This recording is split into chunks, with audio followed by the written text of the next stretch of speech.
क्योंकि इस देश के अंदर इतनी असमानता है, इतना विषमता है, जाति है, धर्म है, भाषा है, नस्ल है। यहाँ नफरत और असहिष्णुता का वातावरण बनाया जा रहा है।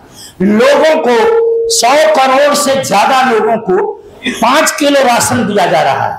भारत प्रसन्नता रिपोर्ट में 147 देशों में 118वें स्थान पर है। आपसे नेपाल अच्छा है, नेपाल की स्थिति ठीक है आपसे, ये छोटा सा देश है। हम कहाँ खड़े हैं? शिक्षा के क्षेत्र में हम बहुत पीछे हैं। जब हर चीज में हम पीछे हैं और भगवान बुद्ध ने कहा कि आपको अत्तदीपो भव, तो उस सिद्धांत पर क्यों नहीं चल रहे हैं? आज पूरा विश्व जो बारूद के ढेर पर है वो भगवान बुद्ध के विचार से ही बच सकता है, पूरा व्यक्ति और समाज बच सकता है। यहाँ पर कार्यक्रम इसीलिए रखा जाता है कि लोगों को, हमें अच्छी बातों को प्रचारित और प्रसारित करना है। लोगों को बताना है कि हमारी जितनी ताकत है उस ताकत का प्रयोग करके हमें सही आचरण और सही दिशा में लोगों को ले जाना है, क्योंकि राजनीति की स्थिति बहुत बदली हुई है। यहाँ पर इतनी असमानता है कि गरीब बहुत गरीब होता चला जा रहा है और अमीर बहुत अमीर होता जा रहा है। बीच का आदमी हमेशा पिसता हुआ चला जा रहा है। तो ये बड़ा लंबा विषय है। आज हम भगवान बुद्ध के लिए यहाँ पर आए हैं क्योंकि धार्मिक पाखंड फैलाया जा रहा है। धार्मिक पाखंड के कारण जो बच्चों को शिक्षा लेना चाहिए वो शिक्षा नहीं मिल पा रही है। बेरोजगारी की ये हालत है कि 83% ग्रेजुएट इंजीनियर बेरोजगार है और 50% MBA के लोगों को रोजगार नहीं है। पूरा देश बेरोजगारी से ग्रस्त है। 45 साल से ज्यादा, जो 45 साल पहले जो बेरोजगारी थी, आज बेरोजगारी आसमान छू रही है। नौजवान त्राह त्राह कर रहा है, उसको कहीं नौकरी नहीं मिल रही है और सिलेंडर का दाम रोज बढ़ रहा। 50 रुपए कल ही बढ़ा दिया सिलेंडर का दाम। तो यहाँ स्थिति बहुत गंभीर है। हम लोगों को सोचना चाहिए। हम भगवान बुद्ध को भी पढ़ते हैं, महावीर को भी पढ़ते हैं, हम गुरु नानक देव और कबीर को भी पढ़ते हैं, लेकिन जब असली लोकतंत्र का काम आता है तो हम विचार ही नहीं करते। हम लोकतांत्रिक ताकत को मजबूत नहीं करते और जब तक संविधान और लोकतांत्रिक ताकतें मजबूत नहीं होंगी, जब तक रास्ता आपको मिल नहीं सकता, तो आप सही दिशा में जा ही नहीं सकते। आप अगर गलत दिशा में जा रहे हैं उन घोर पूंजीवादी व्यवस्था वालों के समर्थक हो गए हैं और आधी से ज्यादा जनता और नौजवान अगर धार्मिक पाखंड में लगे हुए हैं और झंडा उठाए घूम रहे हैं, उन्हें पता नहीं, उद्देश्य ही नहीं कि हम क्यों ये काम कर रहे हैं, उन्हें ये मालूम ही नहीं है, ना हम मालूम होने देना चाहते। उन्हें हम अशिक्षित रखना चाहते हैं, बेपढ़े लिखे रखना चाहते हैं कि जिससे ये सत्ता से प्रश्न पूछें जो सैकड़ों साल पहले उनके विचार में था, उसी विचार को आज भी लागू करना चाहते हैं।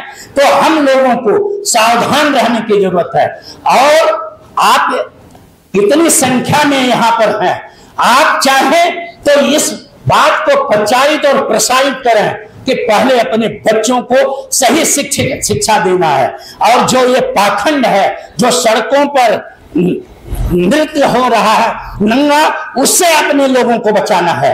ये रास्ता जो है न आपको रोजगार देगा, न प्रेम देगा, न सहयोग देगा, और नफरत के वातावरण को खत्म करके, असहिष्णुता के वातावरण को खत्म करके सहयोग की भावना को, समर्पण की भावना को, शांति की भावना को लाना पड़ेगा। और यहाँ पर एक शब्द लिखा हुआ सहानुभूति। हमारे देश के जो लोग कश्मीर में शहीद हो गए, जो बॉर्डर पर हमारे सैनिक शहीद हो रहे हैं, उनके प्रति हम यहाँ पर उन्हें श्रद्धांजलि देते हैं, सहानुभूति पूर्वक उन्हें नमन करने का भी आज दिन है। हम उन्हें नमन करते हैं और आप लोगों ने यहाँ पर आकर हमारे और जितने यहाँ वक्ता और साथी गण हैं उनके विचार सुने हैं। इस विचार को फैलाना है, समाज में सद्भाव, भाईचारा, प्रेम, न्याय और बंधुत्व की भावना को मजबूत करना है और अपने बच्चों को और अपने पड़ोसी के बच्चों को और समाज में जो लोग हैं उन्हें शिक्षित करना है, संगठित करना है। संघर्ष लंबा है। जैसे भगवान बुद्ध का संदेश है कि धम्मं शरणं गच्छामि। वो धम्म क्या है?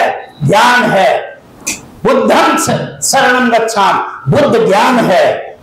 संघं शरणं गच्छामि मतलब हम समूह में सारे लोग मिलकर उस ज्ञान को फैला सकते हैं, शिक्षा को फैला सकते हैं। बहुत बहुत धन्यवाद करता हूं।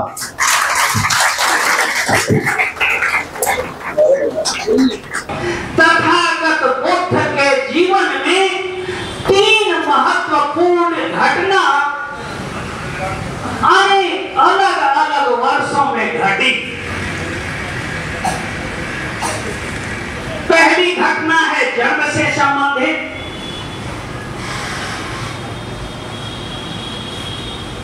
कपिलवस्तु, नेपाल के कपिलवस्तु में लुम्बिनी गांव में तथागत बुद्ध का जन्म ईसा पूर्व 500 करने से, निर्वाण प्राप्त करने से,